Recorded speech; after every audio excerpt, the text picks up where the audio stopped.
And welcome everybody to 3 Point Weekly, where I have an apology to make. I gotta be honest. Last episode, me and Tyrik were kind of grilling Devin here for his all-star picks.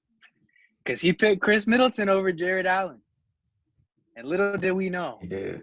Devin is an NBA coach, guys, because Chris Middleton has made the all-star team over Jared Allen. So, Devin, tell me, what went into your vote?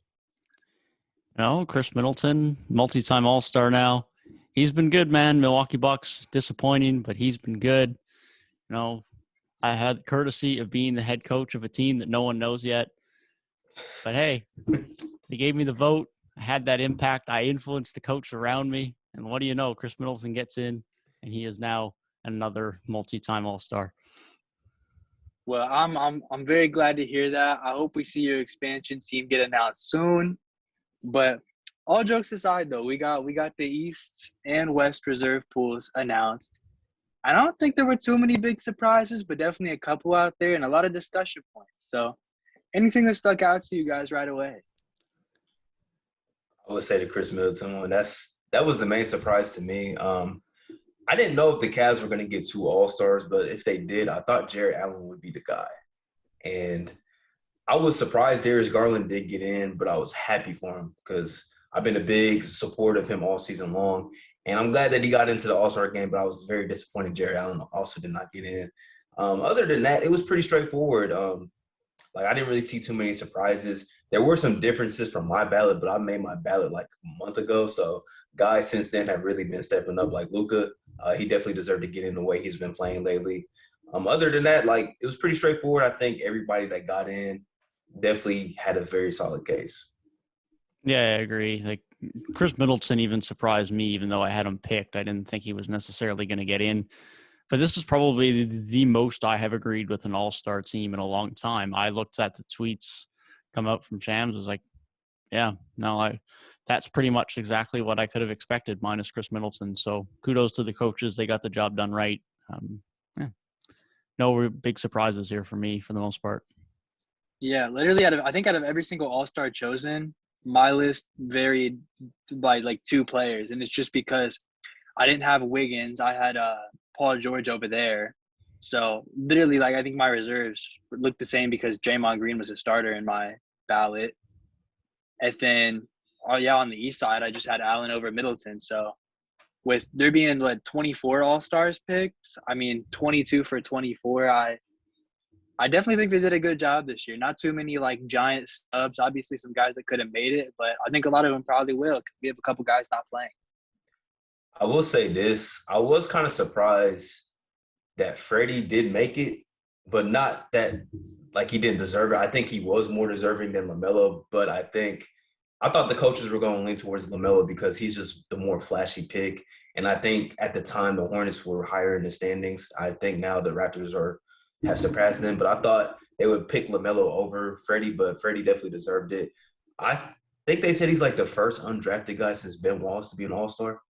Yeah, he's I believe fourth all time, I believe. That's crazy. He deserves it. He deserves it, man. He's been killing. The Raptors have been killing too overall. Yeah, definitely. He's been really good. That team's been playing really well. KD and Draymond, I think, are the only two guys we know for sure won't be playing. Is that correct? That is correct. Okay, so KD replacements. What are we thinking? Tough. I would say it should be Jared Allen. But it might be LaMelo. But I would say it should be Jared Allen. I think it'll be LaMelo. Just on the basis of having more teams represented in the All-Star game, I think that'll make a lot of fans happier. And the All-Star game is for the fans. And I think the Hornets definitely deserve one. Not that Allen doesn't deserve it, but it's just the Cavs have one. But even if he made it, the All-Star game is in Cleveland. So taking in that factor, I could definitely see it going either way. And that game he had last night. Yeah, definitely. Representing, man. But he was mad last night, I'll tell you that. Oh, it was good. Guys have been getting the ball lately. It's good to see. Who do you got, Devin? Allen or LaMelo? I'd probably have to lean LaMelo, but that's pretty tight. You could go either way with that. Both are deserving. Yeah, I think. What would you guys feel if Jaylen Brown got it? the Celtics have been a lot better. They don't deserve 2. No, I'd give it to LaMelo or Allen ahead of them comfortably. I'm still in the camp that I think Pascal has been good. I don't know. Missing a month to start the year hurts. I'll give you that. I just wanted to play a little devil's advocate, see if there was a surprise. I love my man Pascal, but missing a month, it hurts. Since we're on the topic of Siakam real quick, I just love to see that he's playing free again. Like, I think last season, kind of the whole Raptors team was in this boat. They just seemed like they just weren't enjoying basketball. But it seems like Pascal's back to just enjoying basketball, and he's just playing his game. It looks a lot like his All-Star season from a couple years ago. Yeah, I mean, they probably are enjoying basketball more this year. They're actually at home half the time. So I was about to say, the Tampa Bay Raptors was a failed experiment. But hey, we got a Scotty Barnes out of it, so definitely not upset. Yeah, facts. But the Draymond replacement, y'all know where I'm going with this. It's got to be DeJounte. It has to be DeJounte. I think Twitter agrees with you too. Yeah. Because I mean, other than that, like, who else is really an option? Like Jaren Jackson, maybe? I don't know. Like, there's not really that many options.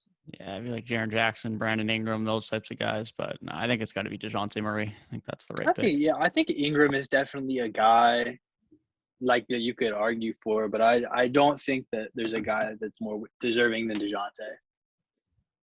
Ingram does have an interesting case because the Pelicans, they started off really bad because he missed a bunch of time. And since he's been back, they're like a 500 basketball team. And that's largely due to Brandon Ingram. Yeah. The West just doesn't have a lot of big snubs this year, to be honest. No, it doesn't. They're top heavy, but there's not a ton of depth beyond the guys that have been selected. It's like in the East, we haven't even mentioned like a Bradley Beal yet for the East. Do you think if he was in the West, we'd probably say, oh yeah, that's the guy that's getting in. Brad, he's been cool, but it seems like once his play elevated, the team's play went down.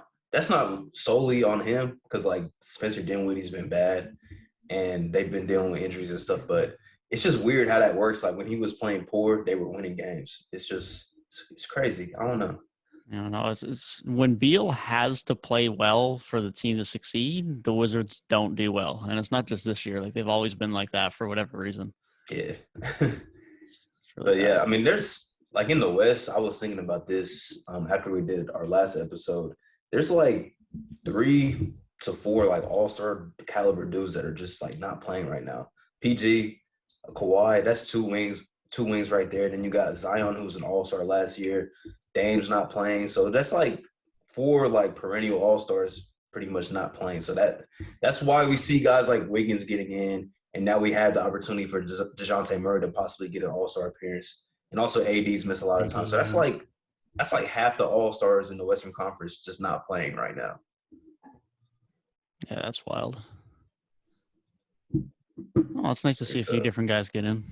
Although for sure. Really not even that different, to be fair, but it makes it a little bit less competitive. Karl Anthony Towns getting back in is nice, and then Wiggins gets his nod. Cat definitely deserved it. I was afraid he was going to get snubbed when I seen Wiggins got in, but Cat much deserved all-star bid. Definitely. Did you guys see that picture of like the Trailblazers 2015-16 core of like Wiggins, Levine, and Cat, and it was like all 3 of these are all-stars right now. And really screwed those boys up. Yeah, I saw that. That's crazy.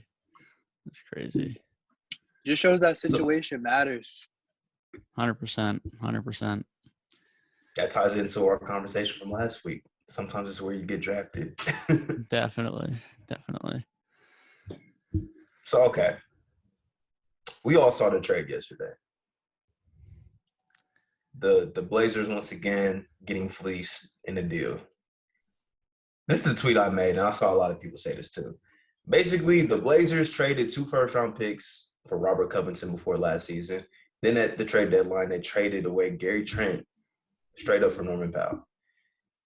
Basically, all that turned into getting Eric Bledsoe back, Justice Winslow, Keon Johnson, and a second-round pick. What do y'all think about that? Because the more I thought about it, the more pissed off I got about this Blazers front office. Like, what are they doing? Yeah, like to put it mildly, they just traded away players to get cap space. And it's Norman Powell and Robert Covington that they just did that for. Now, I'd love to see Keon Johnson prove me wrong and become something great, and sure, maybe they get out of a second-round pick.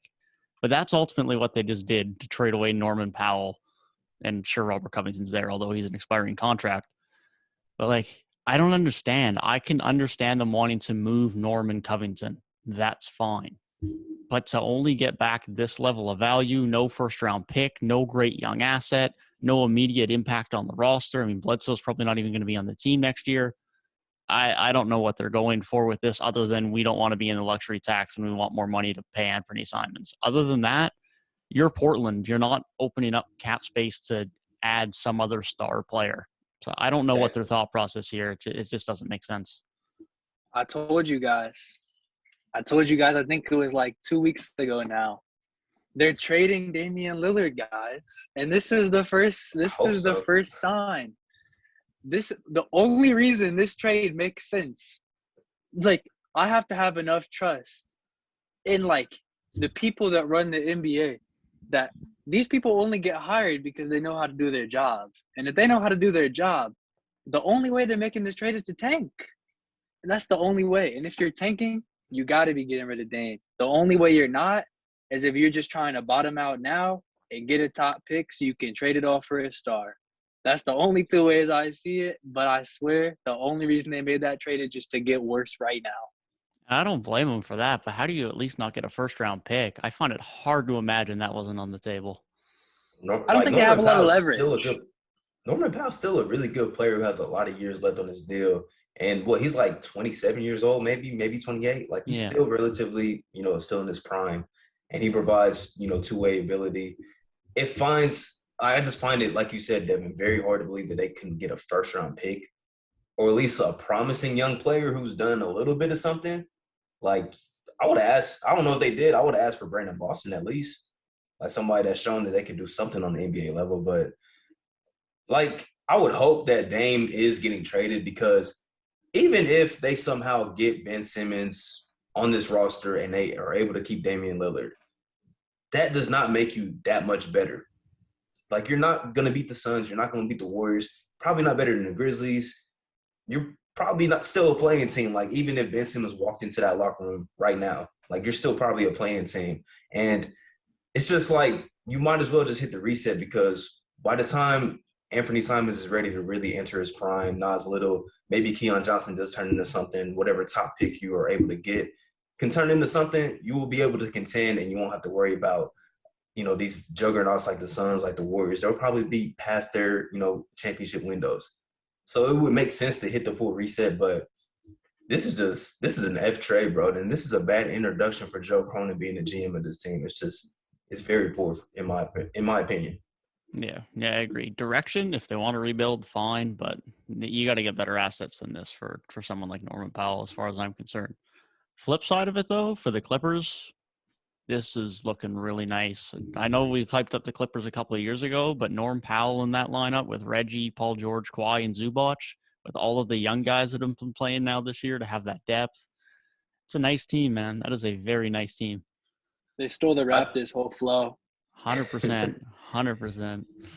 And not even just like for next season, I think that makes them a scary out this season because they already play with that, we have nothing to lose mentality since Kawhi's not there, PG's not there. And just adding what they're kind of missing is like a wing scorer. Norman Powell can probably get you 20 points a game on this roster. And that's not a team I would want to see in the first round, especially if they're a 7 seed. If I'm the Suns or Warriors, I don't want to see that team in the first round at all. Yeah, I think PG will come back too. I think it's a little muddy right now as to whether he will or not. Now I'm pretty sure just knowing Kawhi the past couple of years, he's not back. This season's probably a wash for him. But I think this team, I don't think they're gonna fall out of the play-in. So I think they'll definitely be there, and I think PG will be back for it. So if they end up in a play-in game with like the Trailblazers or the Timberwolves or even the Lakers, and PG is playing, I'm taking the Clippers. Yeah, it's a good team there. if Paul George is back, at least they have a bit more of a star player. But in terms of how they play with the compete level, everyone buys in, but there's no true star on the team currently, at least. Reminds me of the Clippers teams before they got Kawhi and Paul George when they were the 8 seed that year, whatever year it was. And it was Patrick Beverley and SGA and Gallinari. Like, there was some good teams there. Now, I will bring up the point. They have the fourth hardest strength of schedule left. So they definitely got to face a gauntlet, and they probably will end up in that, like, 9-10 game. I doubt they'll have that safety leverage, but even still, with Paul George playing, I can see them winning too, especially with, like, the 11 seed so far behind. I feel like they'll be okay. Shout out Ty Lue. He's somebody who's got a lot of discredit over the years, but he definitely deserves his flowers for what he's done with this team. It's gonna be scary whenever they get fully healthy, but do y'all think? Because I've heard a lot, like with Serge Ibaka, they said Eric Bledsoe was going to be a moving piece. They've talked about Marcus Morris. Do y'all think they have any more trades left to make, or is this maybe the roster that they will have for the rest of the season? I don't think they have too much to make here unless they're willing to give up like a Brandon Boston or a Terrence Mann or someone like that. If they are, then maybe they package something like that with Serge Ibaka. I wouldn't be surprised to see Marcus Morris moved. He's still got a few years left. They got a lot of good pieces now on the wing, especially if they're interested in bringing back Robert Covington on a one-year deal. Then that's something they'll probably look to explore to get rid of his money and move off of him, turn to some of the younger guys. But it really just depends on whether they're willing to trade one of those younger guys. If they are, maybe they package that with someone like Ibaka. If not, I think they just kind of stay flat. This year's not their year. Ultimately, they're kind of looking towards next year now for their title contention. I wouldn't expect anything too drastic. Yeah, I think I'm going to bounce off that and say the fact that we know this isn't their year, and especially with Kawhi not coming back, I really do think they should just stay with the roster they have now and kind of let all of their assets build as much value as possible. And then maybe make one big splash in the offseason to really have like a solidified big three if that's what they want to do. Or just give these guys more time to get used to the system and just play and get ready for those players to return and just get ready for next year. But I think if this team's going to make moves, it should be in the offseason when these accumulated players can raise their stock a little bit. Yeah, I was just asking that because I think the luxury tax was a big question with this team, and I'm not a cap expert, so I don't really know how all that works. But I know Bledsoe was one of the contracts they were looking to move. I've seen like Luke Kennard reports too, so it's like I'm just wondering if maybe they still need to get under that tax, if that's still an issue for them. But good trade though, for sure. I think they easily this is one of the most one-sided trades I've seen in a long time. Can't lie. Yeah, definitely. Because Norman Powell's the headliner, it might not get remembered as much down the road, but it's definitely one of the worst ones I've seen in a while. I mean, I feel like everybody knew the Blazers didn't have any leverage with whoever they were going to trade with. That's why it went from like, I don't know, like CJ for Simmons or something to like, oh, now if you want Simmons, you got to give us Dame. Like, that team was so bad and in such like just absolute peril that I don't know. Maybe that's why they couldn't get anything, because everybody was like, oh, we know that we can get stuff from you for cheap because you have to make moves. Also I think I saw something earlier that said CJ is likely to get traded at the deadline. But I'm just like, what can you really get from CJ like at this point? Like, I'm not sure. And this is coming from a big CJ fan. I think CJ's a very like underappreciated player, but he's making so much money to not be an all-star. It's just like, there's very few things that you can get from teams who need CJ as well. Yeah. Like, I seen the Mavericks are a team that wants to get him, but it's like, they're not going to give up anything like in their core. Maybe you can get Tim Hardaway's contract, but he's hurt for the rest of the season, so I don't know how that would work. I don't know. It's like tough situation, man. Neil O'Shea set this team back so far, bro. So far. It's bad. Really did. I feel like they're just going to be like the Pacers of the West almost, where it's like they're bad, but they just want to grasp onto like ticket sales and be maintaining some sort of relevance and like jersey sales and stuff, and they just will refuse to tank. That's small market life. I wouldn't doubt it. I mean, they've already been doing it the last couple of years. They're just at least a consistent first-round team, but They're on a crash course of just moving to Seattle. I'm gonna be honest. Yeah. If they didn't have history, like back in the Clyde Drexler Yeah. days and all that, if they didn't have all that history tied to them, this team would be on a crash course with moving to Seattle. Yeah, them and the Pelicans, if they lose Zion, are going to be battling for that at this rate. Sacramento as well. Sacramento's There's a couple there teams as in well, that sweepstakes. Sacramento's Hey, definitely there. I said in my video yesterday, those are the worst 3 ran franchises right now in the NBA. I don't even think it's close. The Timberwolves are even a tier ahead of them. Yeah, they're ahead right now. What's crazy is it was like the Suns forever, but now the Suns are a contender. They flipped it around so fast. I'll throw the Pacers in there if they have a terrible trade deadline, but I'll reserve judgment for the next week. If the Pacers don't make any trades, bro. If they continue to have 2 bigs in Turner and Sabonis for another year, yikes. Like, bro, Karras dropped 42 last night. Capitalize. Trade him today. Get him out of there today, bro. 100%. At least in the Pacers' defense, the Pacers have been a contender in the last decade. Not a contender. They've been They've been the playoff next team. best up to Didn't the they take- Miami teams. Oh, they took Miami to like 6 and 7. They did. Oh, I did. was in middle school But when the that happened, Raptors bro. That's a also long time ago. the Raptors also took Cleveland to 6, but we know what happened there. So The Celtics took Cleveland to 7 with Terry Rozier and Jaylen Brown and rookie Jason Tatum. Like, the East was so watered down back then, bro. It's like, yeah, it was. You actually got to be good now to contend in the East, which is crazy. It's crazy. I got East bias, so. Speaking of the East, though, is the Nets? Is that the next topic, man? Because it's not looking great in Brooklyn right now. I'll say that much. It's definitely not. Twitter was amazing last night for Brooklyn fans. Everyone, all the Kyrie fans blaming Harden fans and Harden and vice versa. Like, it's just inner turmoil there right now between everyone frustrated with Kyrie, and of course KD's out, and he's been the guy that's kind of carried them through. I don't know, man. This is a rough group. That's 7 losses in a row now. And what is that? It's still only 16 games this big three has played together. 16. They remind me of last year's Lakers, bro. Just like specifically last year's Lakers in the sense, and almost this year's Lakers. They're like, them and the Lakers are so similar. It's like this team on paper looks so good, but because people are in and out of the lineup, they can never get things situated. And then just like, I would say some general depth issues as well. Definitely. They just do not perform up to par, and it's like they're about to be in the play-in now. It's just like, dude, this team has probably been the favorite to win a title 2 years in a row now, and they might not see the conference finals again. Like, I would say this might be the most disappointing team since Lob City.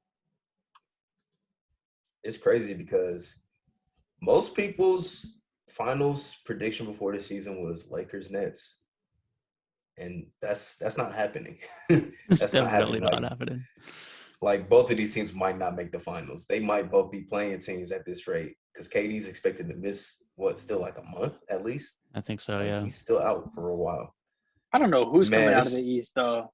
I have no idea. It's so wide open. It is very wide open. The only one that I can trust is like Milwaukee, and that's just because they made it last year. It's so weird to think about.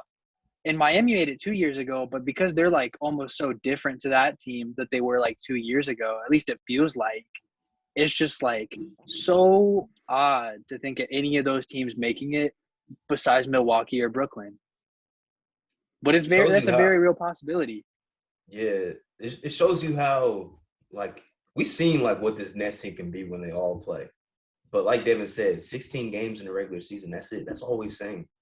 And availability is the best ability. And right now it's just like that's not, it's not good for this team. They don't have that availability. KD's injured. And KD's missed so much time even since he's came back from the Achilles, which is very unfortunate.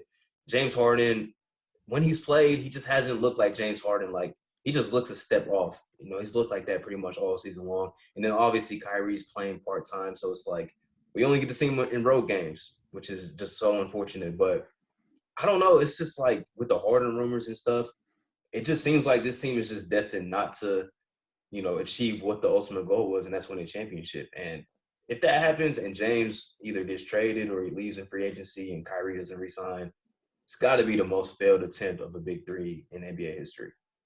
Has to be. Maybe it's just their master plan to get to the 8 seed, so they have Kyrie advantage of having 4 games. It's probably a tie. I'm gonna be honest. Kobe, Dwight Howard, and like Steve Nash. Yeah, that I was guess that big rough. forward Gasol. I'm gonna call That that a tie was, because that team but could not stay healthy either. Steve Nash was like 40. He was old. All He right, was Steve man. Nash was old. He old. was Kobe old. Howard, and Gasol. Those three. That They should was still all be old like a too. championship core. Nah, I remember that team in 2K when 2K had first dropped before they updated rosters. That team was unbeatable. It was not fair. Yeah, facts. But I That's don't a like the that's a rough Nets. look now, though. Like, if the Nets end up falling apart now, it's not as bad of a trade as the Harden trade as it was years ago when you brought in Pierce and everyone. But Yeah, if you trade away Harden for a ton of assets and that blows up, and now you had that 8-10 years ago, where you gave up a bunch of assets and then it just fell in front of you again, like, that's rough, man. If you have 2 full commits and you get nothing out of it, and then you're just in another 4 or 5 year reset, it's not a good look. I respect them going all in for it, but they haven't really been able to figure out the final piece. Hey, I just looked it up too. Kobe's age in 2012 was 34. KD is 33 right now. That's all I'm saying. it's crazy because KD doesn't seem like he's like 33. Like he seems like he's still like 30, 31 maybe. But I was on TikTok and somebody proposed a question like, is KD kind of like falling apart? And I was thinking about his injury history. I'm like, he might slowly be just falling apart, bro, because it's those small injuries like the hamstring and then the MCL sprain, the Achilles, of course. And he had like the calf strain right before the Achilles injury, and then back in 2015 he broke his foot like twice. So it's like this man just might not be as durable. I think that's why we got to respect guys like LeBron, like Chris Paul for playing, even though LeBron's missed time this season. But other than that, LeBron's been super durable for the entirety of his career. Chris Paul, this is why I have some hope for KD, because CP3 was kind of this way when he was like 33, 34. He was falling apart, and then he got to OKC, and then last 2 or 3 years he hasn't missed that many games. Then he went So vegan. Hasn't been injured yeah, since. Yeah, Chris Paul had a lot of durability issues for a while, especially like I mentioned Lob City earlier in this episode. Like, it was always somebody injured on that team, and a lot of times it would be him. If you remember that Spurs series where he hit the game winner to advance, but I don't think he could play the next series hardly. yeah. Hey, if y'all have time, I'd highly recommend go listen to Chris Paul's interview on JJ Reddick's podcast. If y'all haven't heard it, amazing interview. It's a little I heard a long, little but bit about it. it's I amazing. gotta tap in. Yeah, tap in, bro. That's my afternoon listen for sure. He talked about all that, like all the failed Clipper incidents and stuff, and it's just like it just brings you back because it's like, man, that Clipper team was so good. They just like something always happened. It was like either CP got hurt or Blake got hurt or they both got hurt. It was just crazy time, man. Crazy time. Yeah, I watched a video yesterday. Shout out to Rusty Buckus. He uploaded a video yesterday. It was called The Problem with What Ifs, and it was like people always assume what ifs go in the most positive direction possible. And stuff like that just makes me think about that. It's like people say, oh yeah, if this Nets team was healthy, yeah, they would have won a chip. And then they like discredit like the Bucks or the Suns or like whoever goes far because of other teams having injuries and stuff. And it's like, bro, this is just reality. Like, clearly stuff like this happens all the time. It happened with the Clippers. I mean, it's happening with like the Lakers the past couple of years, happening with the Nets. It just like this is just how the NBA goes. Yeah, I mean, the Warriors dynasty started off of luck. Like they went against a lot of injured teams, and it just happens. Hell, y'all are Raptors fans, and y'all just ran into the perfect storm of the Warriors completely breaking down. Like it happens, and what is was just super hypothetical, and I think that's just more so for like conversations. But you can't discredit the teams that were able to stay healthy and were able to, eventually win the championships just because they played against some hurt competition. The best ability is availability. That's facts. Definitely facts. Talking a bit more on a positive front, Suns have been money lately. Like they just continue to absolutely tear up the league. They've been so good.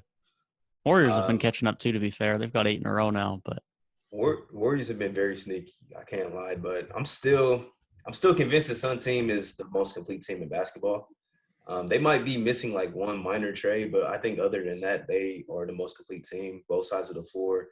And what I see from them is that this kind of got them beat in Atlanta the other night. But what they do is they just kind of like waltz through the first 3 quarters, and then when it's fourth quarter, it's D-Book, it's CP3 time, and they more than likely not, they close teams out. And I think that is just telling of why they are a team that is a legit championship threat because they have 2 of the best closers in the league. They have so much versatility. They can play a variety of different ways on both sides of the floor, which is very key. And they got the wing stoppers in Mikal, Jay Crowder, Cam Johnson has been amazing. They had the big man rotation. This team's dangerous, man. They're very dangerous. I still think they're just kind of above the rest of the pack. I think the Warriors are a little bit behind them, but other than that, I think there's kind of a big drop-off between those 2 teams and everybody else. Yeah, I think the Western Conference Finals will probably be the NBA Finals this year. As good as the Eastern Conference has been, it's like the West is just so top-heavy with those 2. Like, it's so hard to see anybody beating either of those in a 7-game series. I would agree with you. I'd probably take the Suns just because it seems like the Warriors, especially like Steph, Clay, since he's been back, and a lot of them, it's very up and down. Like sometimes they get really cold, sometimes they're really hot. It's like they'll have a really good win and a really good loss. But the Suns, just with their consistency, I think that's what puts them a little bit above. But yeah, like you said, those 2 teams are just above everybody else right now. yeah, definitely. I don't think there's anyone as good as those 2 teams right now. But the Suns, yeah, like wing depth, versatility, depth at center, multiple closers. Like, you just got everything that you would want to see in a top-tier contender. Having 2 of those guys that are such confident closers just makes it so hard to defend in the fourth quarter, and that's why they do so well closing out games. And that's going to translate quite easily to the playoffs for sure. As we know, the trade deadline is coming up quickly. It's Thursday. So teams are definitely going to be using the phone heavy in the front office. So we got a BR article. You know, BR always comes through with the articles. Buy, sell, or stay put, what every NBA team should do at the 2022 trade deadline. It's by Zach Buckley. Just came out today, so it should be very interesting. So what do y'all think the Atlanta Hawks should do? BR says they should be buyers. What do y'all think? If they want to be buyers within reason, then I think that's fair. I don't think they should be looking to make a big splash.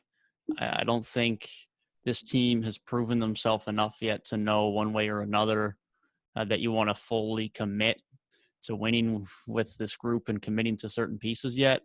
But I think making some moves to improve this team is a good decision, whether you want to try and improve your backup point guard spot, whether you want to try and improve your wing depth with Gallinari most likely leaving.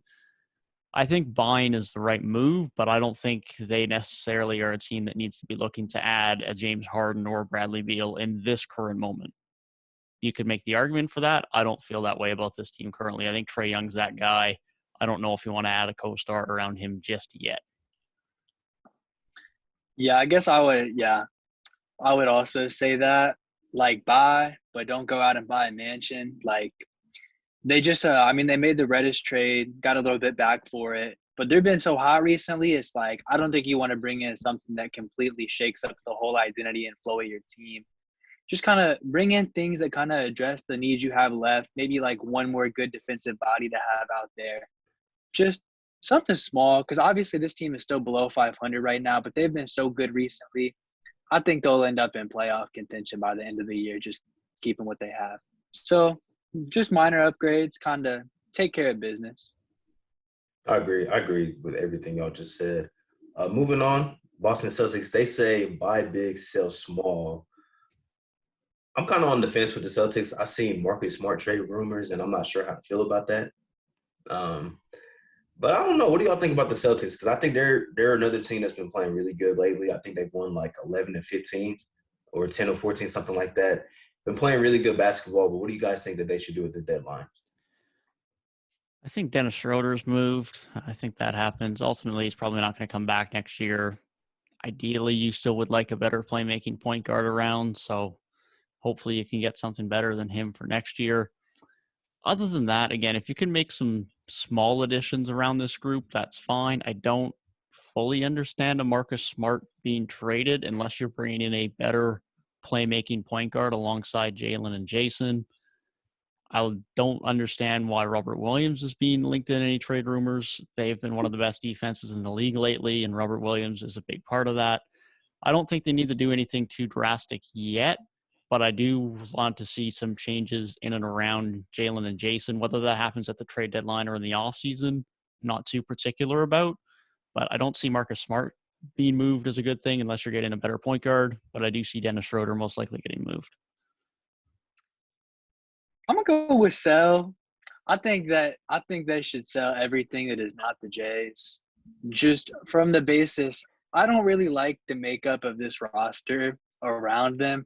I guess you can't keep Time Lord. I'll say, yeah, hold on to him. But besides those three, I think anybody else is game to move. I don't know, man. I'm not a big fan of Marcus Smart's production for this team recently, and it's like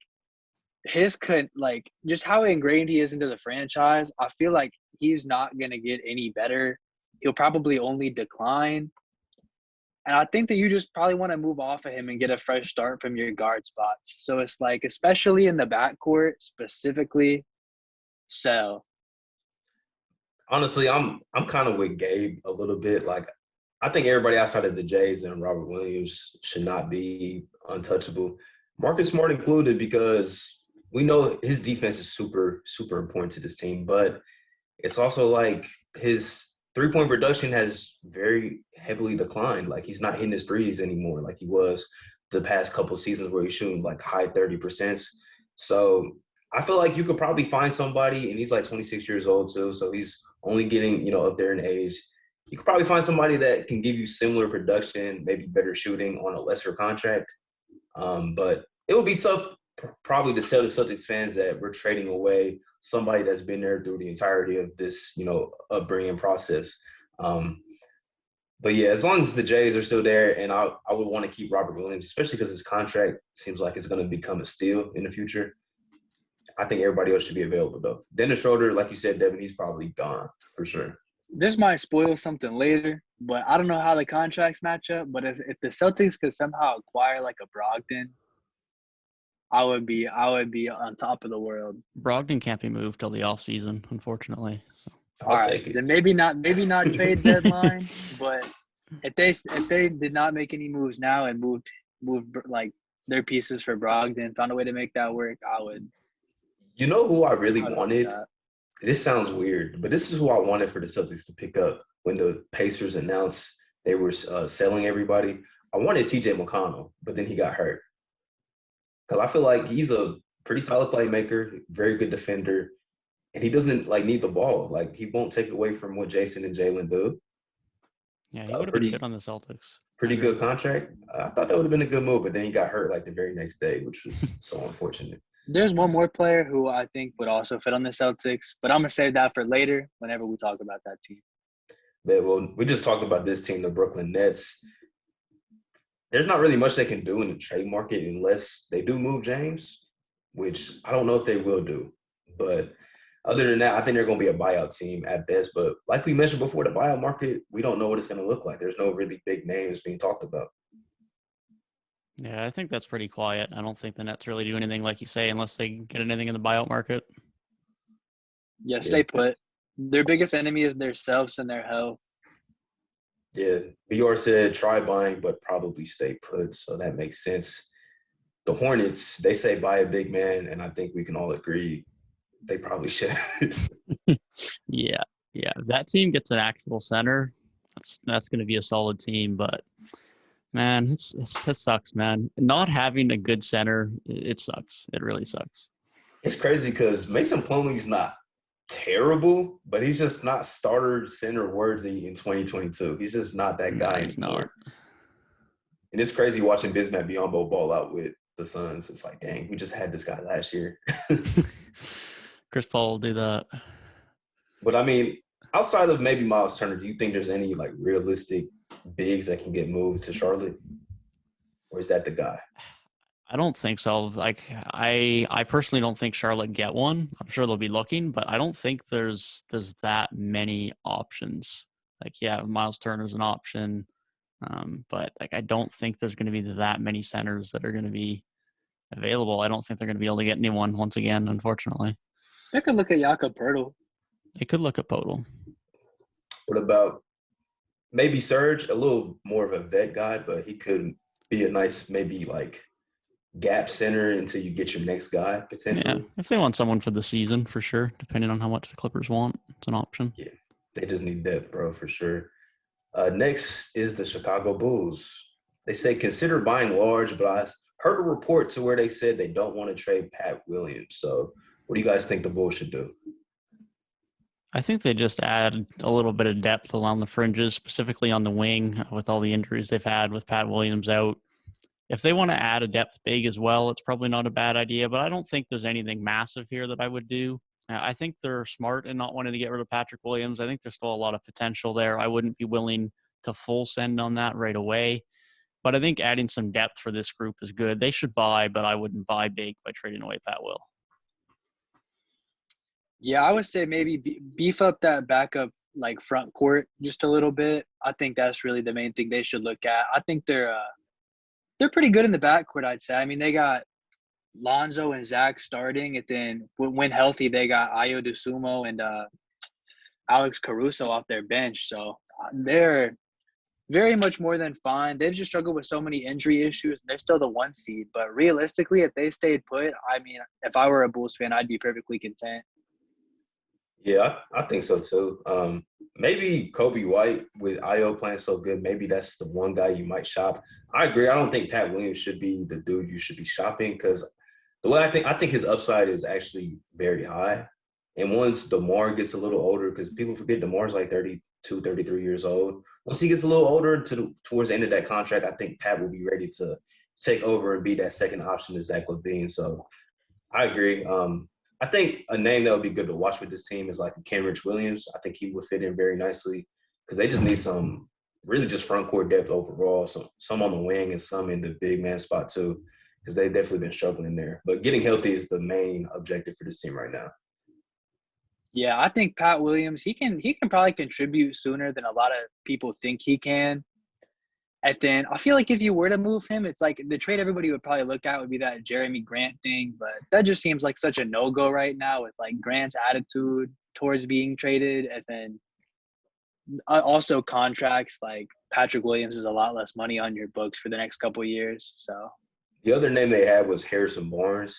And I'm like, yeah, that would be good, but I wouldn't want to give up Pat Williams for Harrison Barnes, even though Harrison Barnes is very good. But I would rather keep the young guy, honestly. I You have agree. to give up a fair bit more value too, just to match salaries. So I don't think any trade there is worth it. I don't think Barnes is something this team needs. I mean, I think he could help because he's a multi-positional defender. He can run the floor for him, for sure. It's just a matter of like, what are you giving up to get a Harrison Barnes who's kind of making a little bit of money too? So it's like, if you're getting him for defense, just keep Pat Williams. Yeah, the East is so hard to just predict. I think we're going to see this with a lot of teams. It's like, how much do you buy in because will it make you that much better than the rest of the pack? I don't know. It's a tough question to ask. Next team up, though, is the Cavs. They say buy. I heard they really want to get Karis LeVert. We've been hearing that for a couple months now. But what do you guys think the Cavs are going to end up doing at the deadline? I want them to kind of just stay put, to be honest. Like, this is still a good young team, but I don't think their window is now. Like, if they can add players without impacting key players to their future, sure. But otherwise, I don't really want them to start looking at giving away much value now. If their plan is to not re-sign Colin Sexton and they move him and that's how they buy, that I'm a little bit more okay with. But I don't think this team needs to start giving up assets other than guys they really don't care about long-term to start buying now. This isn't their year. They're still young. Mobley's still a rookie. Darius Garland's still young. Jarrett Allen's just on the first year of his deal. I'm looking long-term with this group. If you can add pieces long-term, sure. But I'm not looking to give up first-round picks and stuff for Karis LeVert personally.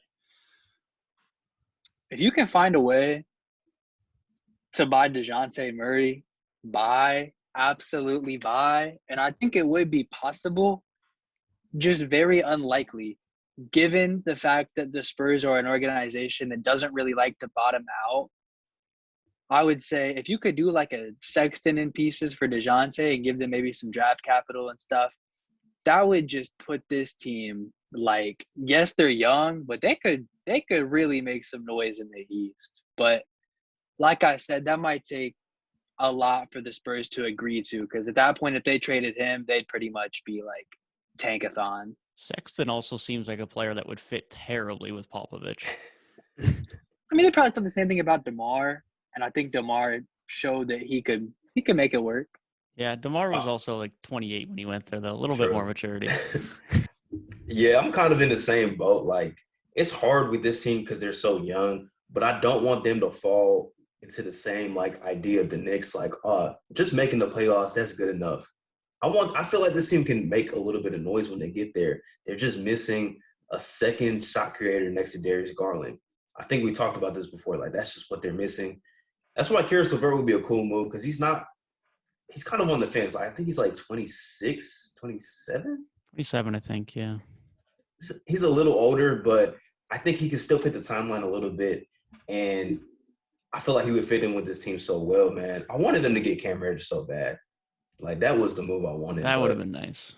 Yeah, because he would fit the timeline. I think he could come in and probably help, right away this season too.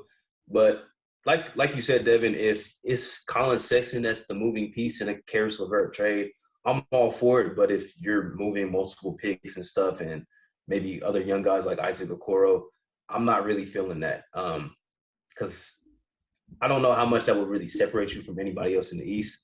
But it will make them, I think, more of a legit threat to make some noise if they do get Karis. Yeah, I agree. The Mavericks, they've been playing really good basketball lately. And BR says buy big or not at all at the deadline. What do you guys think? Do they have anything to buy big with? Like, unless they're trading Jalen Brunson, I don't think they even have the assets. So that's mainly the piece that's just been thrown around is Brunson, probably like Reggie Bullock's contract or maybe Tim Hardaway's contract now, and that's pretty much all they have to offer.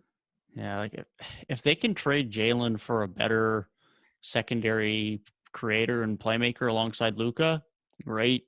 But I don't know if that really exists unless you're getting a James Harden or a Bradley Beal, which contractually I don't even know how they offer, and fit-wise around Luka is a question, especially more so with Harden probably than Beal.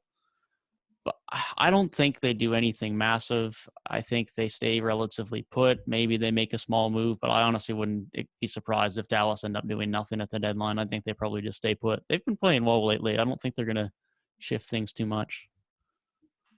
Yeah, at this point, I think the only thing that moves the needle for this team is just another star to take the offensive load off of Luka. You really, like, they're so stuck because it's like, yeah, they're playing well and they're the 5 seed now, but you're going to get to the playoffs and it's going to be like, oh, wow, Luka's doing everything every night on offense, and then he's going to get exhausted and they're going to fizzle out. And that's probably just going to be the cycle until they get him a reliable offensive co-star. I just don't think that person's available right now. So they're kind of just stuck in limbo here. So I really do expect them to just stay put, but I don't think this is going to be their year because of that they're going to stay put. I want to see CJ there, but I just don't know contractually how that works, how that happens. They say here, I don't know why they keep like thinking like a John Collins or a Christian Wood is like the answer. I don't understand that personally. I don't see that. No. I don't get it, man, because I just don't think like John Collins moves the needle that much. He'll be a nice fit alongside Luka, of course, but like how much does he move the needle? Probably not that much. And then Christian Wood, same thing, like another stretch big who can play inside out, but how much does that really improve this team? I don't think it improves them that much. Yeah, I think Luka needs like a wing. If like, say the Clippers decided to like blow it up because they never got healthy or something in like a year or two. If they got like Paul George or something, like boom, like that's the kind of thing they need. Yeah, I agree. Yeah, any package for a top tier guy would be Tim Hardaway and either Powell, Bullock, or Kleba from a contractual standpoint. It's kind of what we're looking at. If I'm Portland And if my direction is to just blow it all up, I'll take whatever distant draft picks this team has, like maybe a first for CJ. And because they just need to get rid of that CJ contract more than anything, just getting something in return. Maybe ask for like Josh Green, see if you can get Josh Green back. I think that might be a decent enough package. If I'm Portland, I mean, I think I'd take Brunson. Brunson and Simons next to each other. I mean, that doesn't sound like a terrible backcourt to me. I mean, that's just another small backcourt, though. Yeah, I don't think they'd ever get Brunson because like that would have to be Brunson, Tim Hardaway, and like Dwight Powell. We might see like a 3-team. Like if a if 3-team move might be more likely. Yeah. Yeah, it might have to be a 3-team trade, bro. Interesting. Hopefully something happens though. Denver, they say stay put. I think we can all agree probably the best interest of this team. Yeah, definitely. It's not their year. Reset next year. I wouldn't do anything too drastic. Injuries. Yep. Detroit, they say sell. Pretty evident. Jeremy Grant's obviously the face. Is he gonna get moved? I hope so. I think he will. I just don't know where. I don't know where, but I have no idea where. But I hope he gets moved. I hope Olynyk gets moved if they can get something for him. Maybe someone throws in a second-round pick or two for Corey Joseph. Yeah, Corey Joseph. He's actually been playing decent basketball this season. He has. I don't think Grant gets moved just because I don't think any team's going to want to trade for him that would legitimately need him just because of the role he wants. And I feel like they'll probably view that as a red flag. Utah, it's your turn. Come on. Especially with the Joe Ingles. Yep. Yeah. This is interesting. They said the Warriors stay put, and this is a team that's only made one deadline deal since Bob Myers has been the GM, and that was the Wiggins trade. So do y'all think it's going to change this year? Are they going to be aggressive, or are they just going to ride out with this roster that they have? I think they stay put. I don't think they do anything. Talking about JJ Redick's podcast, I was listening to the interview with Draymond a couple of weeks ago, and he was talking about that with just how important it is to have guys in their system for multiple years, understanding the system, how they run their offense, their ball movement, their player movement. And that's true to how they play. I mean, these young guys now that are their depth guys have all been there for a couple of years, and there's a reason they're all clicking this year.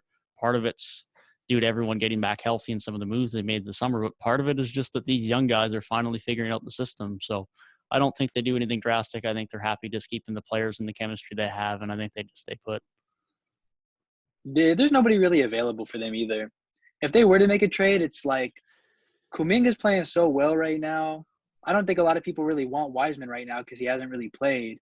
And then the guys that are available, it's like, does Ben Simmons really make you better when you have Draymond Green?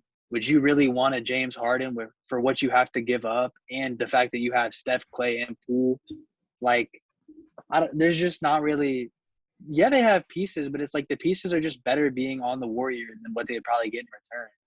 So because there's nothing available, yeah, they're probably not going to do anything. Yeah, they got the young assets. This might be the rare case of a team that can contend and win in a championship but still develop their young talent.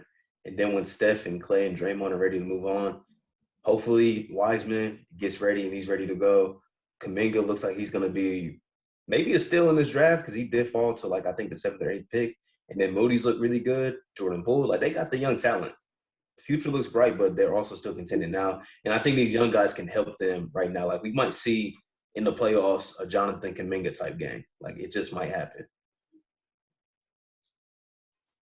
And next, they got the Houston Rockets. They say sell.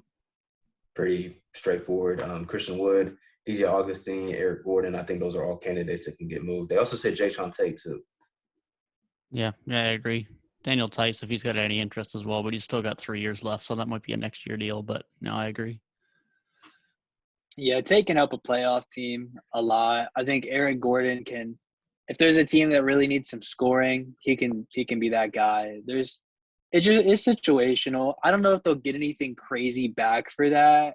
I guess they might be able to snag a first for some of those guys. I think the only one that really gets them like super significant pieces might be Wood, but I think he's also the least likely to be traded.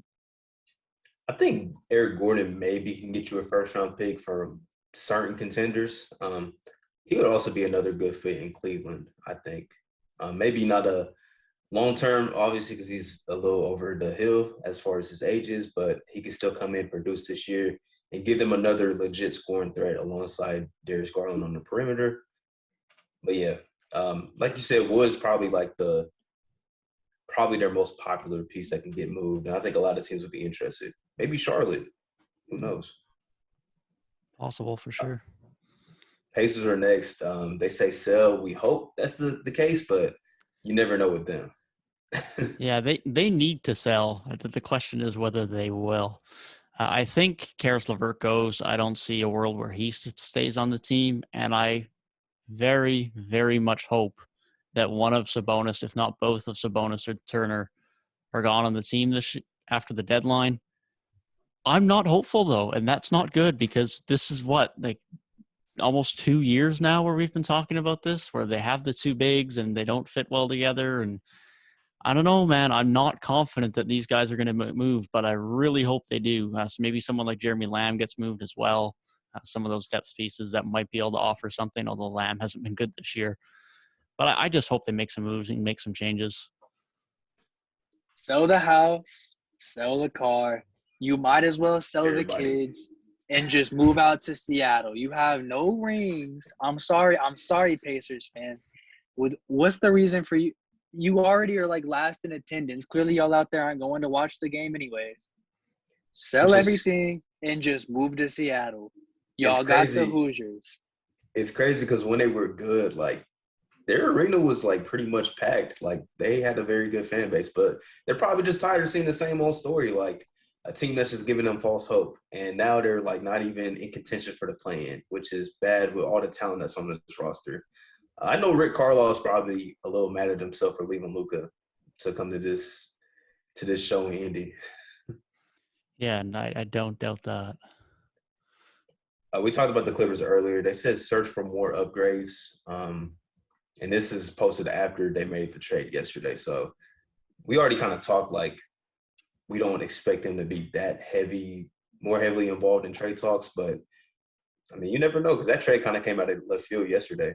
So, yeah, we've had plenty of Clippers talk this episode. So, well, let's talk about the Lakers. They say this is what it says: buy as big as possible, which is not very big, and that just goes to show they don't have the assets really to move. They will be looking to buy. I don't think a move will be made. That sums it up perfectly. Buy big, but they don't have the assets. They will be shopping around an absurdly amount of offers of THT Kendrick Nunn in a first-round pick. I am certain. But I don't think that's going to get anything that they're going to want. I don't think the players that they're going to want to add on to this team are going to be attainable on that offer. So ultimately, I think they're going to be very busy, probably one of the busiest teams in terms of their phone lines, but I don't think they're going to end up with anything. And if it is, it's going to be pretty small. Just sell Russell Westbrook, bro. Who wants him? Just I don't know. Somebody, one of these teams out here that's just wants to stay relevant for ticket sales and jersey sales. I don't know. Westbrook has a big fan base, bro. There's got to be some team that just some owner that doesn't really care about winning and just wants to make some money. Something, bro. It's not even any slight at Westbrook. It's just clear this is the worst fit I think I've ever seen. Just part ways. Just part ways. You can do it. If it's the John Wall deal, even do that. Just because, Wall, some might view Wall as a lateral move, but you got to try something. It would be lateral, but it's just – I think Westbrook's still a quality NBA player. This is just a situation that makes him look so much worse than what he is. It's the worst fit ever. And it's this team just doesn't defend, which is what they won a championship off of, was their defense. Can't stay healthy. Bron's missed a lot of time. AD's missed a bunch of time. And even when AD's been playing, other than the last few games, he hasn't been that damn good. So it's this team is just all over the place. And, man, Devin, before the season, did you have them as, your title threat out of the West? Because I did. I had the Suns. I had Suns versus Bucks. I think I had the Lakers as the 3 seed, if I'm not mistaken. Okay. I thought this team would be so much better. Maybe I think LeBron is just that I respect him that much. I think he can make anything work. But he's a little too old for that. He's 37 now. So this team needs help, but it's probably not – their best chance, in my opinion, is if somebody miraculously becomes available in the buyout market. That's their best chance of making anything happen. Yeah, I think I had the Warriors coming out of the West before this season, but this is surprising. The fact that the Lakers are that low. Let's talk about the Grizzlies because this is a team that I think they can go a lot of different ways. They say probably stay put, but be open to buying. I'm kind of on the fence. I feel like they're like a move away from like really vaulting themselves into maybe like Western Conference Finals conversations. But what do y'all think? Yeah, I think that's a pretty good way of putting it. Stay put, but be open to things. This is a nice team, but if you can move some of your depth pieces for something better, they have so much depth that they definitely should be entertaining. And I personally don't expect anything, but there's so much depth on this team. You look at your point guard spot behind Ja, you have Tyus Jones, you have D'Anthony Melton. Bane's been playing well, but Brooks is still there. Kyle Anderson is there. There's just so many pieces. Gonchar's there. There's just so many guys. Like, if you can move some of those guys to improve your roster, I'm all in. But I do think they stay put, but I definitely agree they should be open if they can move some of those depth pieces because they have so much. They're still going to have good depth, even if they move a few guys.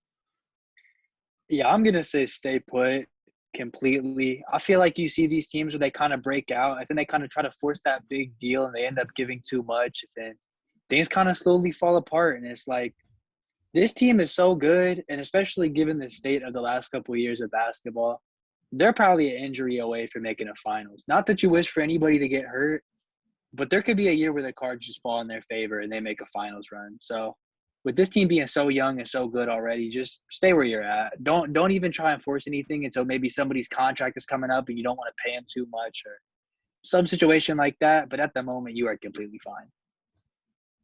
I agree. Next up is the Miami Heat. They say stay put. They don't really have moves to make. I think they did all their moves in the offseason, and they just found guys that are able to produce for them right away, like Strus, Gabe Vincent, Caleb Martin. I don't think there's really any moves for them to make. No, I agree. My notes for the Miami Heat was stay healthy. So, yeah, they got nothing. They're good over there. Yeah, if they wanted to entertain, like maybe – I don't know, like a Duncan trade for like maybe somebody who has a similar contract that another team kind of wants to get off of that might fit them a little bit better now that they have other shooters that can kind of fill that role. It's definitely something they could look into. But I think given the chemistry Duncan has with their team, I feel like from a locker room standpoint, it really doesn't help you that much. So stay put. He's been playing a lot better lately too, so I agree. The Bucks, they say stay put. I don't know about this. Kind of interesting. I feel like they're still a team that will be looking to make some moves. I seen Dante DiVincenzo as like their piece that they might want to, ship, but I think they're missing like that PJ Tucker role a little bit, and of course Brook Lopez being out. So what do y'all think? Yeah, if they could get another guy to fill in a role player 4 spot, I think that'd be nice. They are lacking a little bit there. Other than that, George Hill's fine, but if you could upgrade him to some extent as a backup point guard, I wouldn't be opposed to it. So I think they could make some depth additions. I don't think they need a center, even though a lot of people say so, as long as Brook Lopez is going to be back to some extent. If not, maybe you want to add someone just as an insurance policy just to make sure you're not down bigs in the playoffs. But other than that, I don't think they make anything significant, but I do think they should entertain some depth moves. Personally, I prefer this team better with Bobby Portis at center than Brook Lopez at center. 100%. I'm just going to say it. Me too. So I think if Brook Lopez is back to be your backup, I think you're fine at the 5 position.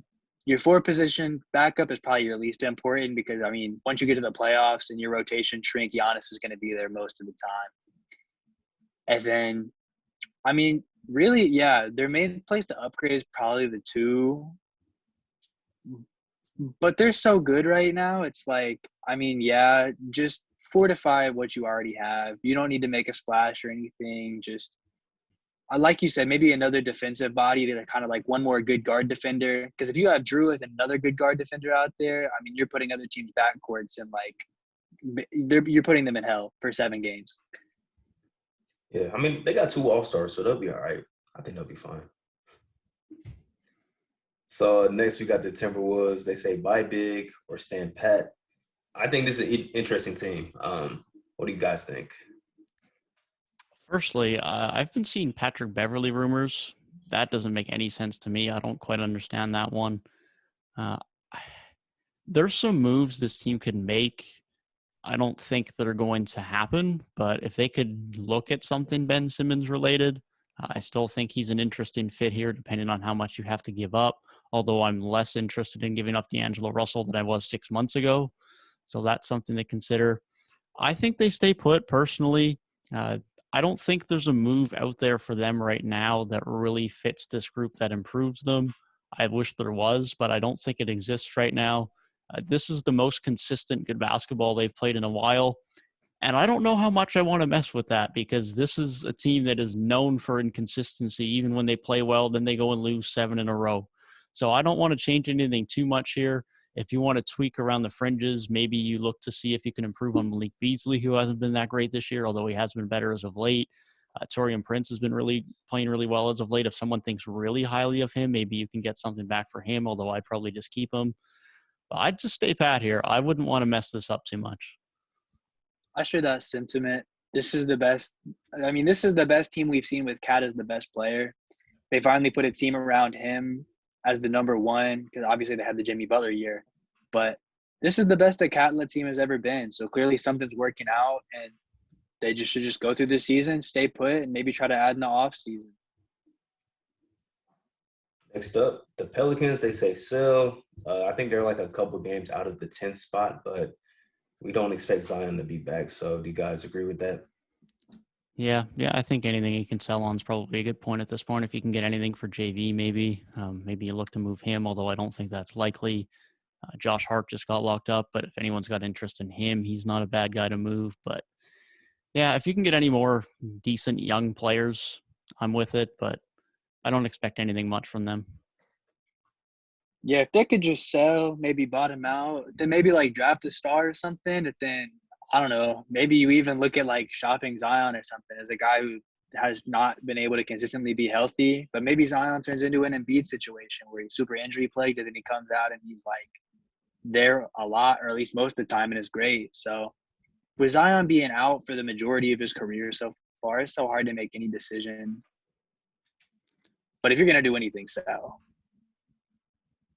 The Knicks, they say sell unless getting a point guard is possible. It's kind of a shit show in New York, honestly, compared to last season. So I don't know what they're going to do. Yeah, I think they will sell a little bit. I expect Kemba to get moved. I don't think they'll get much for him, but I think he probably gets moved. I don't know what they're doing with their center spot. I found paying Nerlens Noel a little bit interesting last year, not because Noel is bad, but Mitch Robinson needs a new contract. But Noel still got 2 years left on his deal. I find it hard to imagine they're going to have 2 centers on their team. They're paying $10 million plus a year. So I wouldn't be surprised to see one of those guys get moved if they want to get some assets back. Other than that, if they can get anything back for Fournier, maybe they entertain that. But I think Kemba, you can look at one of their centers. Other than that, I don't see anything much else outside of that. Yeah, you might as well sell. This isn't your gear. Just maybe get ready to come back better next year. The East is so tight this year, and it just seems like they're the guys who had to fall out. Like, you kind of just got to wait for an opportunity to appear at this point. OKC, they say selectively sell. They got the guys to move like Muscala, Kenrich Williams, Derek Favors. So first-round picks, any type of draft picks, I think, is all they're looking for. Yeah, definitely. Favors. I don't think they're getting a first. I don't think they are either, but if they can get some value back for them, great. I don't think Muscala goes. That guy's an OKC Thunder through and through, but Kendrick Williams, Derek Favors, you can get anything great, but I honestly expect nothing from them. The Magic, they say shop. Oh, do you have something else to say? I was just going to say maybe they could snag Kobe White. That's about it for them. I know a lot of Bulls fans want Kenrich Williams, and maybe the Bulls, like we were talking about them earlier, Kobe White might be a little expendable. So if they can snag that, good. But for them, whatever, pretty much at this point. The Magic, they say shop players, but only sell if the price is right. So they got guys that they said are available, like Gary Harris, but he makes $20 million on his last year of his deal, I think. Terrence Ross, another guy. And Mo Bamba has been made available too. So what do we think the Magic's going to do? Yeah, I think some of those vets, like Gary Harris, Terrence Ross, I expect both of them to be moved, specifically Terrence Ross. I was surprised he didn't get moved last year when they were fire sailing Vucevic and Aaron Gordon. But outside of that, even Mo Bamba, I'm not certain that he's going to get moved. Maybe they look to move a few other guys around the fringes, but I don't think they're willing to give up on any of their young guys yet. So I think they're just looking to move some of the vets. Outside of that, I don't expect too much from Orlando, but they're definitely going to be selling on a few of those guys. Yeah, and Bamba is like, I feel like out of all the guys they could sell, he's the only one whose value is higher now than it was a year ago. So it's like they really missed a good window and a good opportunity to get off of a lot of those guys, which I hate to see. But I mean, at this point, I would say sell a couple guys, but you could even stay put with some and maybe let their value get up a little higher to get off of them in the offseason. Okay, next up we got the Philadelphia 76ers. They say buy the best player Ben Simmons can get. And it's looking like apparently that could be James Harden. But do y'all think that trade is happening? If they want James Harden, I think they should wait for the offseason. And they have more leverage then when James Harden is a free agent. They likely will have to give up less value if that's the move they really want to make. Now, you can make the argument that they go all in this year. They get James Harden. They can win a title. You can do that, and that's probably not a bad move either. But ultimately, you're going to have to give up significantly less this summer. And if they are concerned about what they have to give up alongside Ben Simmons, if it is like a Tyrese Maxey situation, I'd probably wait if you can have a difference of giving up Tyrese Maxey compared to not giving up Tyrese Maxey. But other than that, if you're not getting someone like James Harden, I don't think they make any moves with this roster outside of that. Yeah, I think my biggest thing is do not buy if it involves Tyrese Maxey. He has been way too good this season for them to move off of him. He's like, I mean, I would say he's pretty much he's low key the second option next to Embiid. I know like Toby is there, but Maxey is. I feel like it's a pretty common opinion that he's been better this year. So I don't think that's the guy you move. But I mean, even if you want to move Toby for something, or obviously if the Simmons trade finally happens, I think those are things that you definitely look into. But well, the thing with a lot of people is like if you're buying, a lot of these buying teams, there's not too many big pieces to buy. And this seems like a team that if the Harden trade doesn't happen, they might not do anything because I feel like they're just going to sit on their assets until they can make that splash. Great point. I'm kind of tired of just talking about Ben Simmons, though. I just want to see something happen. Hopefully it's at the deadline, man. But if not, the offseason for sure. But next team that we talked about earlier, the Suns, they say buying a budget. All they really have to offer is like Dario Saric, Jalen Smith, and I think a pick, which could be enough to get somebody, on this roster. Yeah, if they can get – I wouldn't mind another depth forward on this team. After Cameron Johnson off the bench, it gets a little bit devoid of depth. Other than that, their bigs are good. They got their closers. They got Landry Shamet. They got Campaign. Honestly, a backup four or an improvement on Jay Crowder, if they could somehow get that, that's about all I would want to see. Yeah, stay put. I mean, we've literally said in this episode that they're a tier above every other team in the league right now. So it's like if they want to add some other like defensive body or something or some other depth piece on the buyout market, maybe go ahead. But I would not even be picking up the phone. It's like if I'm better than all the other teams, why would I do something that can let other teams get closer to me? Especially if we're expecting the Warriors not to do anything and they're like the next best comp. I like what I got. I feel like they might make a move just in case they run into a situation like last year where somebody in your rotation does get hurt and then your next guy up just isn't that good. Like Frank Kaminsky was just not that good to be getting finals minutes. So I think they might make a move, but it might not be like a drastic big-time pickup. If they do somehow, I said before, I think Eric Gordon would just take this team over the top, personally. Him or Thaddeus Young, I think that's the move that they should definitely be looking into if they're not already. Yeah, I really like Thad Young. That'd be a good pickup. We talked about the Blazers earlier. They say keep selling. Are we agreeing with that? Yep. Sell it all. Get rid of it all. Sell the house, sell the car, sell the kids, and get to Vegas. I'm switching the narrative this time. That is all. That's an historic franchise though. So that's a tough ask to say, we're just gonna move after 50 years here. When was their ring? The 70s. Man, I didn't Should see you it move? happen. Should the Knicks move too? Nah, because that's a big market. They make too much money for the league. How much money is Portland making? Good answer. The Kings are next up. They say sell. I don't know what the direction of this team really is, to be honest. They got to sell to some extent. Like they've lost what? Oh, this is not. It's not a good enough team.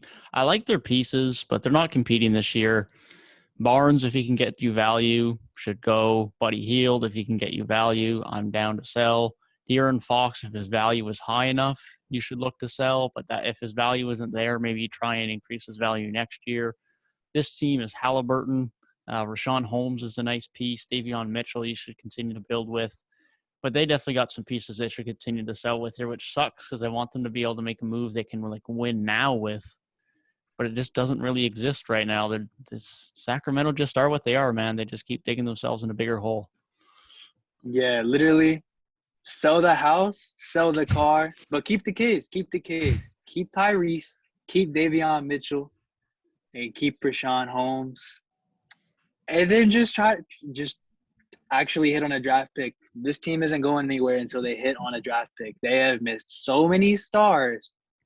My advice for them is, who cares what you do with the trade deadline? Worry about that draft room.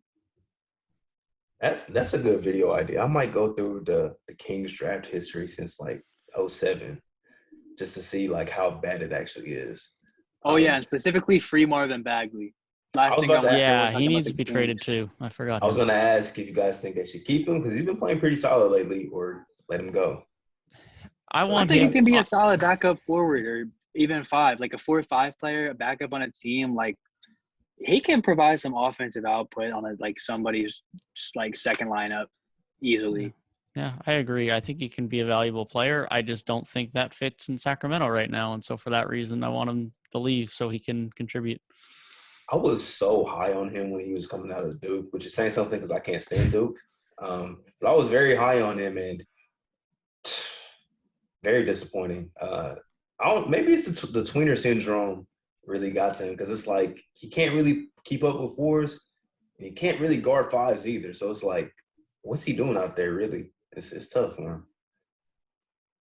But next up, they say the Spurs sell an obvious player, which is Thaddeus Young.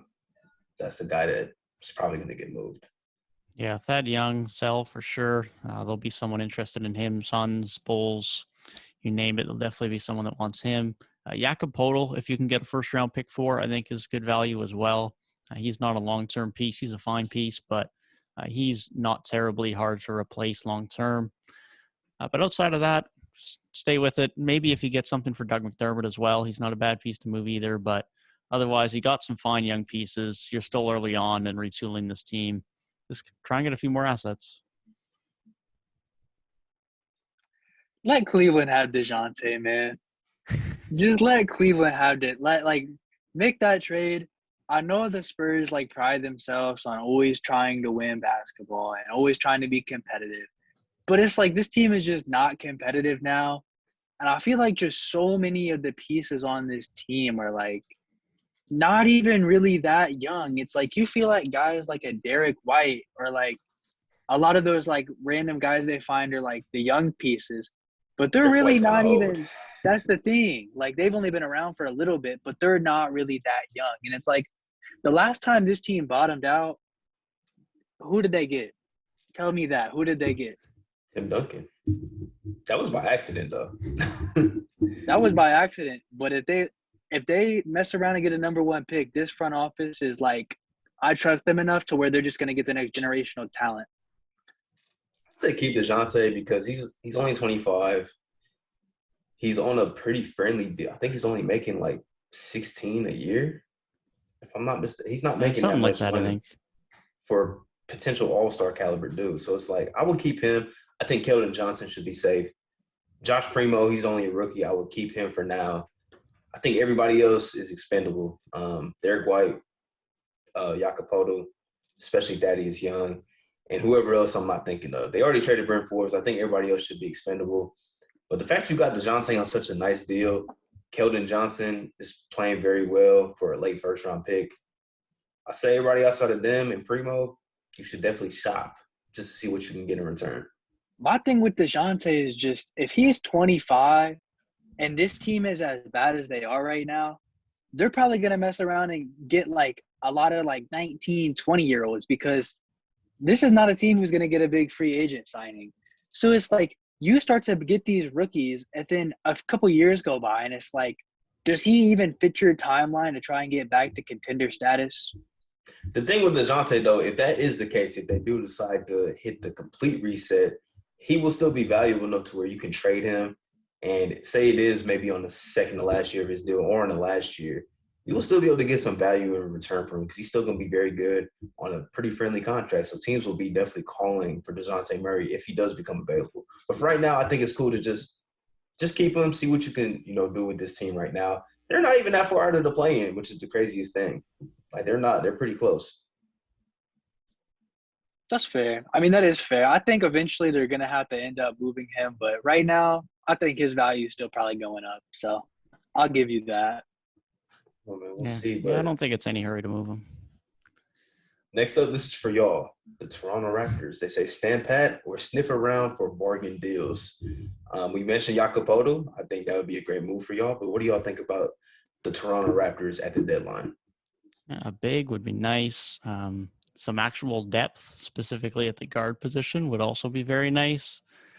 It depends how much you have to give up for that, though. If Dragic can be involved, maybe a first. Malachi Flynn's probably expendable at this point. But I'm not really willing to give up much more than that. If anyone wants Svi Mykhailiuk, they can take him as far as I'm concerned at this point as well. But a center would be nice. Some depth guards would be nice, but I don't want to make any big splash. Sell a few of those guys around the fringes, get any value you can for Dragic, but I don't want anything too drastic. Yeah, I guess there's not really any big, like, needle-moving move. If we somehow were to mess around and win, like, the Miles Turner sweepstakes, I think that would be a really good option at the 5 for us. It would make our starting 5 even scarier. However, I feel like a big problem with this team right now is our depth. So then it's like, okay, you acquire a really good center. What now when you have like 6 good players and then beyond that you don't really have much? So it's like this is a year where it's cool, I think, to just almost stand pat, playing pretty well right now, but give Scotty Barnes a year of development and then maybe sign some depth pieces in the offseason and go from there. Oh, Miles Turner would be amazing in Toronto. He would be amazing. I mean, that's our weak spot, and plus he's a shooter, good defender. Our defensive 5 would be insane. That would be nuts. That would be nuts. Make it happen. Make it happen. Down to our last 2 teams. The Utah Jazz, they said try to buy, but it's not going to be easy. I think the Joe Ingles injury makes it that much more difficult. What do you guys think the Jazz's deadline is going to look like? I think they'll end up staying pat.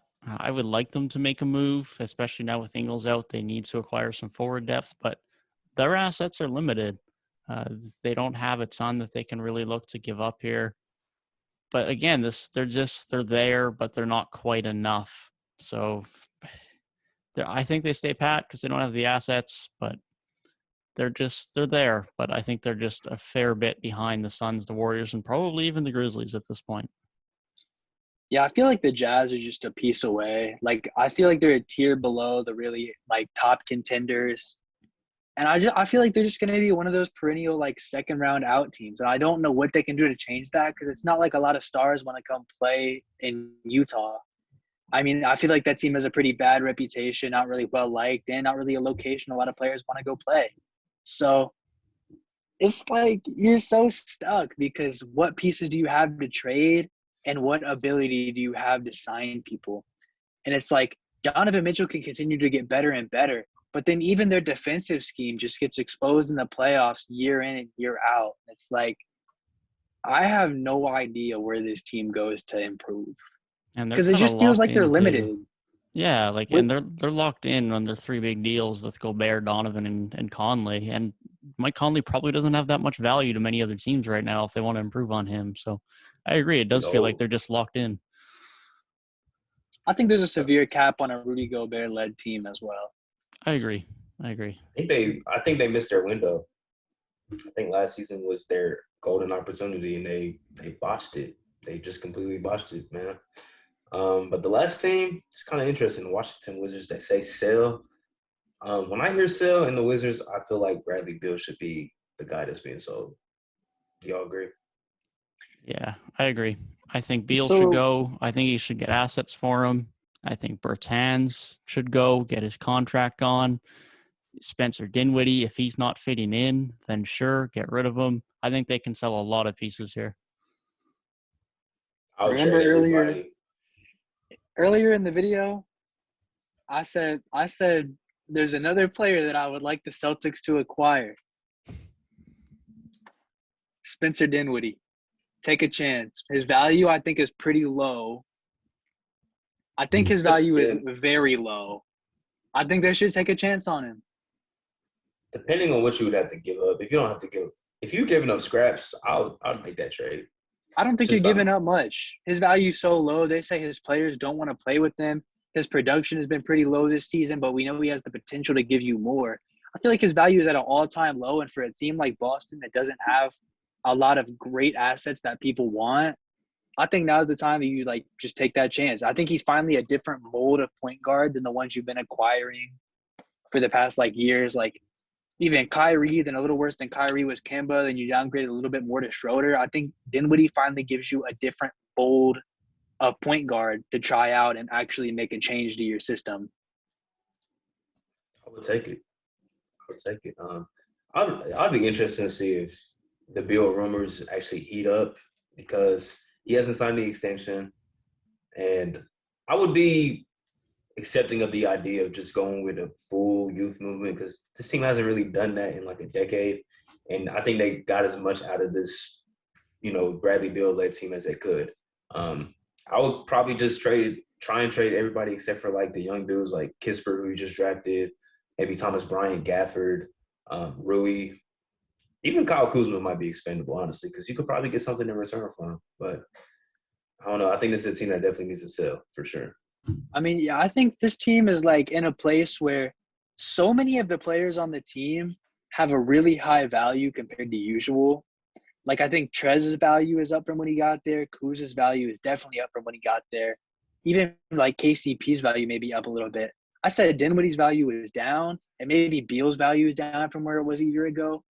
But a lot of the players on this team, I think now is the perfect time to sell if you're going to, because I think their value isn't going to get much higher than it is. And this team clearly isn't winning together. So it's you're in a situation which is opposite from a lot of teams to where your players have more value in a trade than they do on your team because clearly they're not winning games. Great point. Yeah, I agree. That's all the teams, though. We talked about all 30 teams.